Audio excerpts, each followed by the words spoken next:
Halo, balik lagi sama gua, Uncensored Investor. Di video kali ini, gua akan melanjutkan bagian dari video sebelumnya. Gua harap kalian udah nonton video yang part 1. Nah, kalau video yang part 1 itu, gua bahas Bitcoin sebagai store of value dan individual sovereignty. Yang mana ini keduanya berhubungan sama kontrol kita terhadap aset Bitcoin. Nah, di video ini, gue akan bahas International and Online Settlement dan juga Global Unit of Account, yang mana keduanya ini berhubungan sama Bitcoin sebagai alat transaksi. Ya, oke. Langsung ke poin pertama, yaitu International and Online Settlement. Dulu ya, waktu zaman masih sangat tradisional, emas itu merupakan bahan utama yang digunakan sebagai media penyelesaian pembayaran, di samping dari kegunaannya sebagai alat penyimpan nilai di seluruh dunia. Ya, walaupun sampai sekarang emas masih sebagai penyimpan nilai ya, atau store of value. Emas ini memang secara nature-nya susah untuk ditambah supply barunya. Dan hal ini yang membuat emas itu sebagai pilihan yang ideal. Emas juga punya stock to flow ratio yang cukup tinggi. Tapi dengan perkembangan zaman di abad ke-19, peran emas ini sebagai alat pembayaran internasional itu mulai berkurang. Emas mulai sulit ya diakses sama individu karena bank komersial dan bank sentral itu mulai menguasai suplai emas. Jadi emas ini disimpan di brankas mereka lah. Kalau kalian di sini ada yang pernah nonton series Netflix, judulnya Money Heist. Itu bentuk brankas emas di bank sentral itu ya kayak gitu bentuknya. Nah, di zaman gold standard ini, orang-orang itu mulai menggunakan cek ya, yang tidak mengharuskan pengiriman emas secara fisik. Ini tujuannya untuk meningkatkan kecepatan dan efisiensi perdagangan internasional. Sayangnya, seiring pemerintah mulai mengalihkan emas dan menggantinya dengan mata uang fiat, kemampuan untuk melakukan penyelesaian transaksi internasional menggunakan emas itu menjadi semakin tidak mungkin dan semakin ditinggalkan. Mata uang fiat yang terus berfluktuasi itu menciptakan biaya dan resiko yang tinggi ya, yang jelas resikonya nyata dalam perdagangan internasional. Mata uang fiat ini yang terus dicetak sama pemerintah ya, yang artinya ngebuat mata uang tersebut terus terdevaluasi dari waktu ke waktu, yang membuat daya belinya selalu turun. Nah, disinilah Bitcoin muncul. Bitcoin ini menawarkan alternatif untuk penyelesaian transaksi internasional yang tidak bergantung sama intermediary atau pihak ketiga. Dan ini mekanismenya terpisah sama lembaga keuangan yang ada. Kita nggak perlu lagi lewat bank atau pakai remittance service provider kayak Wise atau Western Union yang penyelesaian transaksinya itu bisa berjam-jam atau bahkan berhari-hari. Mungkin kalian di sini ada yang pernah kirim uang ke luar negeri. Ya sih prosesnya ya lumayan panjang dan ya cukup makan waktu lah gitu. Dengan sistem Bitcoin, seorang individu itu bisa mengirim uang dalam bentuk Bitcoin pastinya tanpa memerlukan izin dari siapapun. Individu bisa transfer Bitcoin kemanapun tanpa adanya batasan, ya, tanpa perlu adanya perantara, dan pastinya lebih cepat. Dan salah satu keuntungan Bitcoin ya kemampuannya untuk menyelesaikan pembayaran dalam volume besar yang ya cuma dalam hitungan menit lah, tanpa ada risiko yang terkait dengan fluktuasi mata uang atau currency conversion rate. Kita juga melihat bahwa Bitcoin itu menjadi pesaing nyata ya untuk metode pembayaran antara bank sentral dan lembaga keuangan besar lainnya. Dikenal sebagai mata uang bebas resiko, Bitcoin ini mengurangi resiko tukaran mata uang yang sering terjadi dalam proses penyelesaian transaksi dengan mata uang fiat. Ya, kayak sekarang gitu, yang terjadi gitu. Tapi kalau gue sendiri, memang melihat Bitcoin ini lebih ke aset kelas daripada mata uang. Jadi fungsinya sebagai aset kelas itu kayak emas, sebagai contoh mudahnya ya. Oke, salah satu keunggulan utama dari Bitcoin itu bahwa dia tidak memerlukan penyimpanan di tempat tertentu. Private key yang mewakili kepemilikan Bitcoin kita itu hanya terdiri dari serangkaian kata-kata yang mudah diingat lah. Biasanya 12 kata sampai 24 kata. Sehingga Bitcoin ini mudah dibawa dan disimpan dibandingkan dengan emas. Keamanan dalam penyimpanan Bitcoin juga jauh lebih baik. Kalau di masa lalu, pemerintah itu bisa menyita tabungan emas individu ya. Kalau sekarang dengan adanya Bitcoin, aset kita ya, kekayaan kita dalam bentuk Bitcoin itu dapat disimpan jauh dari jangkauan pemerintah atau pihak manapun. Nah, itu semua memungkinkan karena dengan adanya teknologi blockchain di Bitcoin, di mana setiap transaksi itu tercatat dan transparan. Apa yang membuat blockchain Bitcoin itu sangat unik adalah konsep desentralisasi. Artinya tidak ada satu entitas pun yang mengontrol jaringan tersebut. Semua node ya dalam jaringan itu memiliki salinan penuh dari blockchain tersebut.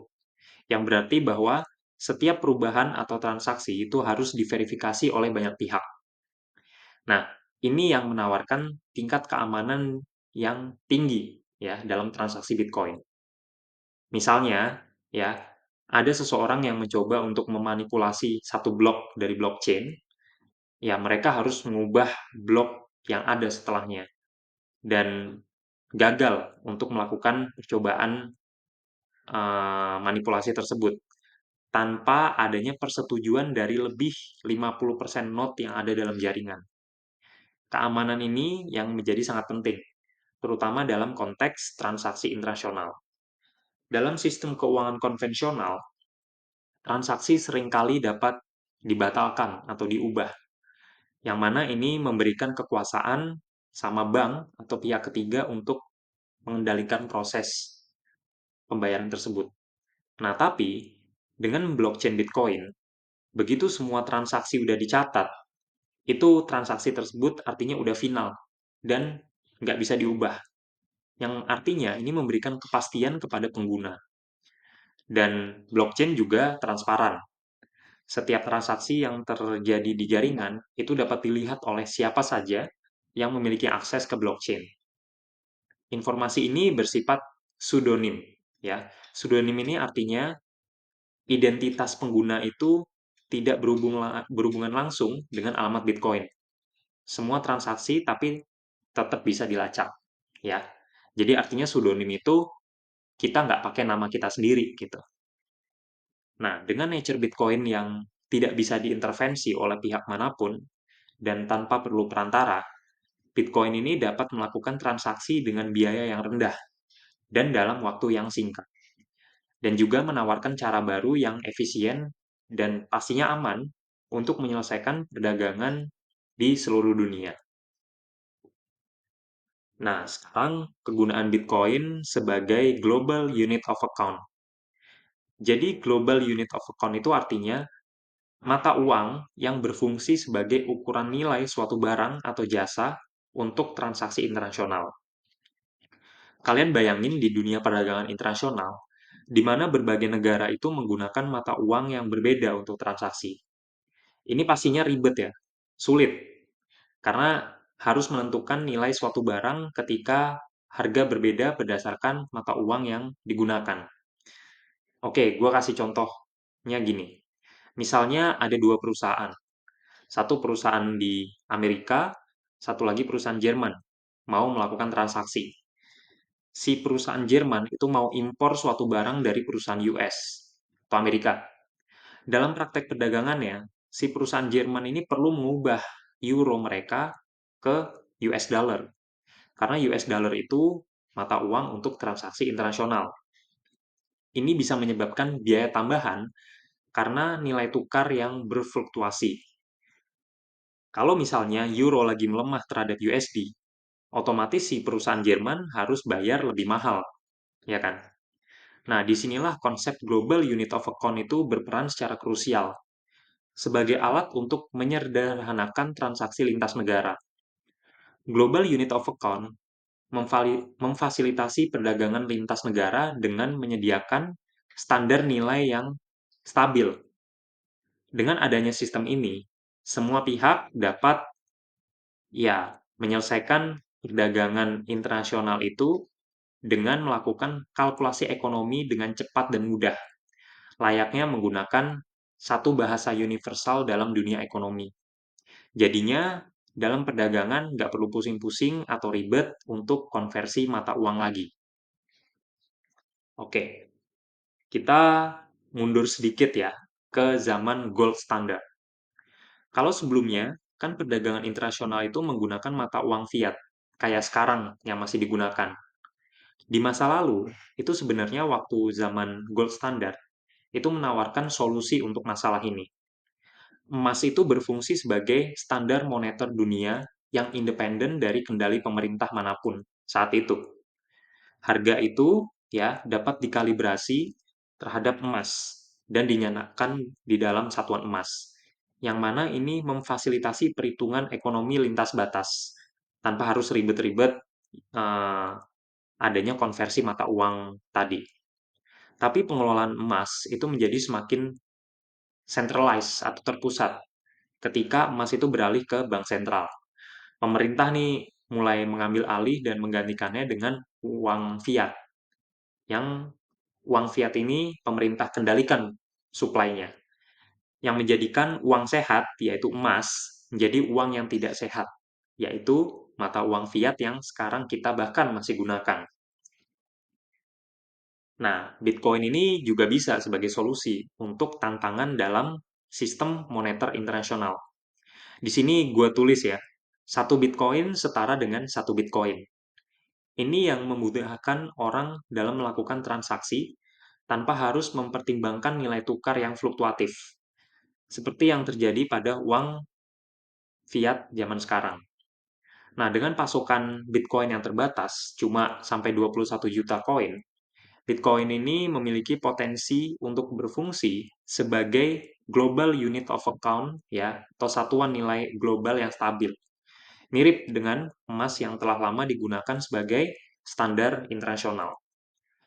Salah satu keuntungan utama Bitcoin adalah kemampuannya untuk melakukan transaksi tanpa perantara, yang udah gue sebutin tadi. Hal ini yang memungkinkan individu dan bisnis untuk bertransaksi langsung, mengurangi biaya dan waktu yang biasanya terlibat dalam proses konversi mata uang.